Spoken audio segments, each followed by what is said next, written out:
Type of this missile అన్నప్పుడు subsonic, అంటే శబ్దం కంటే జనరల్గా చాలా 3 రెట్లు 4 రెట్లు వేగంగా వెళ్ళేటువంటి మిజైల్స్ మనం చూస్తూ ఉంటాం. కానీ Tomahawk is very slow and శబ్ద వేగం కంటే చాలా తక్కువ వేగంతో ఇవి ప్రయాణిస్తూ ఉంటాయి. And these are guided systems missiles, అంటే జీపీఎస్, అలాగే ఇనర్షియల్ నావిగేషన్, అలాగే రిట్రైన్ మ్యాపింగ్ ద్వారా వీటిని ప్రయోగిస్తారంటూ తెలుస్తోంది.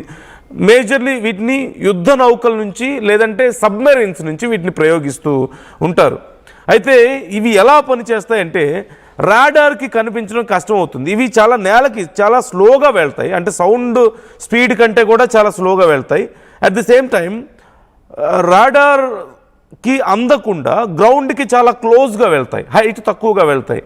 సో ఒకవేళ మార్గం మధ్యలో కొండలు కానీ పెద్ద పెద్ద బిల్డింగ్స్ లాంటివి అడ్డొచ్చినా వాటిని క్రాస్ చేసుకొని వెళ్ళగలుగుతాయి.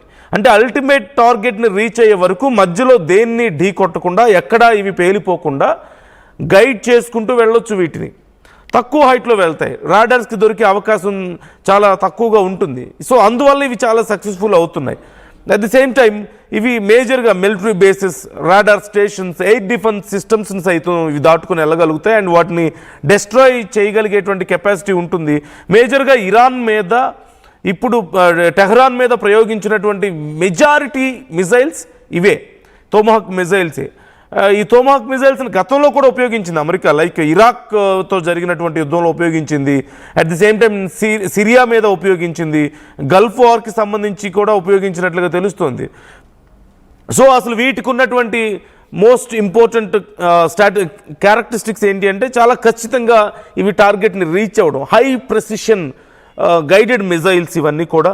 At the same time long range నుంచి వీటిని స్ట్రైక్ చేయొచ్చు. అరౌండ్ 13,000 నుంచి 2,500 కిలోమీటర్స్ ఆఫ్ రేంజ్ వరకు వీటిని ఉపయోగించుకునే కెపాసిటీ ఉంటుంది.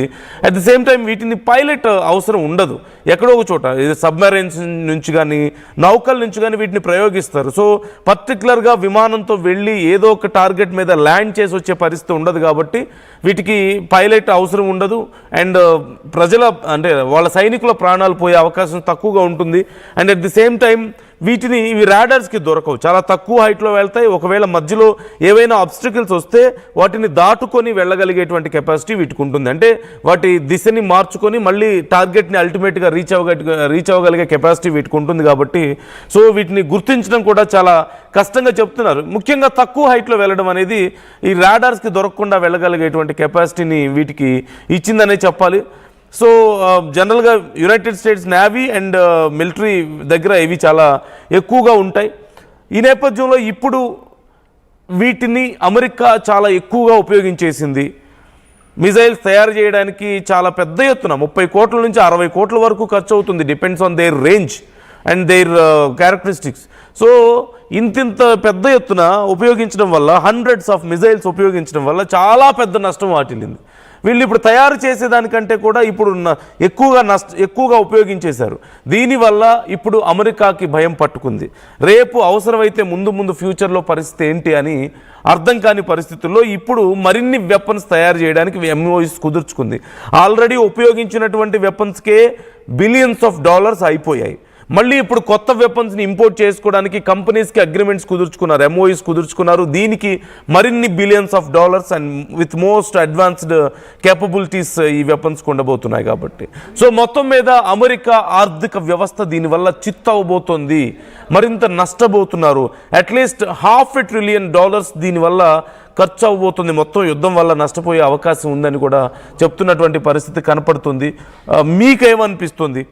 ఇప్పటి వరకు మొదటి నుంచి చూస్తే అమెరికా చాలా పెద్ద ఎత్తున వీటిని ఉపయోగించింది. ఈవెన్ గతంలో గల్ఫ్ వార్లో అరౌండ్ 300 తోమాహక్స్ను ఉపయోగించింది అంటున్నారు, ఉపయోగించింది. ఈవెన్ సిరియన్ సివిల్ వార్లో 200 ఉపయోగించింది, మోర్ దాన్ 200. ఇక వేరే చిన్న ఆపరేషన్స్ కోసం ఒక 200 నుంచి 300 వరకు ఈ తోమాహక్స్ను ఉపయోగించింది. సో ఇప్పటి వరకు ఇరాన్ వార్ కాకుండా అరౌండ్ 1,500 నుంచి 2,000 వరకు ఈ తోమాహక్స్ను ఉపయోగించారు. కానీ ఇన్ని రోజులుగా ఇన్నేళ్ల పాటు కొన్ని దశాబ్దాల్లో వీళ్ళు ఉపయోగించినటువంటి మిజైల్స్లో సగం ఇప్పుడు ఈ 1 మంత్ మోర్ దాన్ 1 మంత్ అయింది. ఇప్పటికీ February 28th వార్ స్టార్ట్ అయింది. సో కరెక్ట్గా 1 మంత్కి సగానికి ఉపయోగించారు. సగం పైగా అంటే ఇన్నేళ్లలో ఇన్ని దశాబ్దాల్లో గల్ఫ్ వారు, ఇరాక్ వారు, సిరియా సివిల్ వారు, వేరే ఆపరేషన్స్ అన్నిటిలో ఈవెన్ అంటే లైక్ పాకిస్తాన్లో చేసినటువంటి ఆపరేషన్స్, ఆఫ్ఘనిస్తాన్లో చేసినటువంటి ఆపరేషన్స్, ఇలాంటివి మనం చాలా చూసాం కదా. ఇన్నిటిలో ఉపయోగించినటువంటి మిజైల్స్ ఎన్ని ఉన్నాయో ఇన్నేళ్లుగా అన్నిటిలో సగం ఇప్పటికే ఉపయోగించారు నంబర్లో. అరౌండ్ 1000 వరకు ఉపయోగించారు కదా ఇప్పటికీ. సో చాలా పెద్ద నష్టం దీనివల్ల వాటిల్లింది అనేది తెలుస్తోంది. సో ఇప్పుడు గతంలో ఓవరాల్గా తయారు చేసింది మొత్తం మీద మొదటి నుంచి అరౌండ్ 7000 అయితే గతంలో అరౌండ్ 2000 వరకు ఉపయోగించారు, ఇప్పుడు మరొక 1000 వరకు ఉపయోగించారు. అండ్ కొన్ని ఓల్డ్వి పాత మిజైల్స్ ఉంటాయి కదా, వాటిని రిటైర్ చేసేస్తారు కొన్ని కొత్త వేరియంట్స్ తయారు చేసుకోవడం కోసం. ఇవి పోగా మిగిలింది చాలా తక్కువ అమెరికా దగ్గర.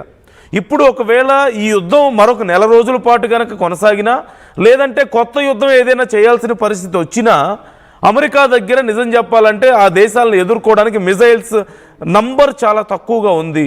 అమెరికా యుద్ధానికి వెళ్ళలేని పరిస్థితి ఉంది అని కూడా చెప్తున్నటువంటి పరిస్థితి కనపడుతుంది. సో మొత్తం మీద అమెరికా దగ్గర అఫ్కోర్స్ ఇంకా కొన్ని వేరే మిజైల్స్ కూడా ఉన్నాయి. టోమాహాక్ కాకుండా some other ballistic and strategic missiles కొన్ని ఉన్నాయి, లైక్ ట్రైడెంట్ 2 న్యూక్లియర్ పేలోడ్స్ని మోసుకెళ్ళగలిగేటువంటి కెపాసిటీ వీటికి ఉంటుంది. మోర్ దాన్ 7000 కిలోమీటర్స్ రేంజ్ ఉంటుంది. అంటే అణుయుద్ధాల సమయంలో వీటిని ఉపయోగిస్తూ ఉంటారు.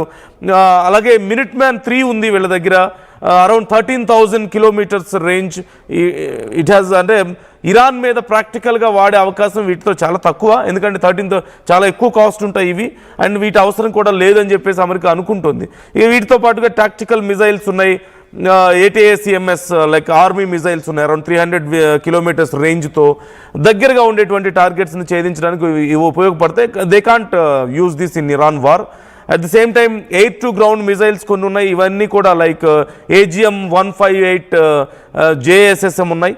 370 నుంచి 900 కిలోమీటర్స్ రేంజ్ మాత్రం ఇవి పనిచేస్తాయి. లైక్ ఫైటర్ జెట్స్తో వీటిని ఉపయోగిస్తూ ఉంటారు. అంటే ఏ దేశం అయితే ప్రయోగించాలో ఆ దేశం బోర్డర్లోకి ఎంటర్ అయిన తర్వాత కానీ, లేదంటే ఆ రేంజ్కి దగ్గరలో లైక్ ఒక 300-400 కిలోమీటర్స్ డిస్టెన్స్లో, లేదంటే 500 కిలోమీటర్స్ డిస్టెన్స్లో ఉన్నప్పుడు వీటిని ప్రయోగిస్తూ ఉంటారు. అంటే these are not like continental ballistic missiles లాగా కాదు, ఇంటర్ కాంటినెంటల్ బ్యాలిస్టిక్ మిజైల్స్ లాగా కాకుండా తక్కువ రేంజ్ కాబట్టి ఫైటర్ జెట్స్లో వెళ్ళి దగ్గరికి వెళ్ళిన తర్వాత వీటిని ప్రయోగిస్తారు. బట్ మోర్ యాక్యురేట్గా ఇవి పనిచేసే అవకాశం ఉంటాయి. At the same time anti ship missiles ఉన్నాయి, like harpoon missiles around 120 to 300, చాలా తక్కువ రేంజ్ ఉన్నటువంటి మిజైల్స్. ఇవేంటంటే నేవీలో ఎక్కువ ఉపయోగిస్తారు, దగ్గరలో ఉన్నటువంటి షిప్పుల్ని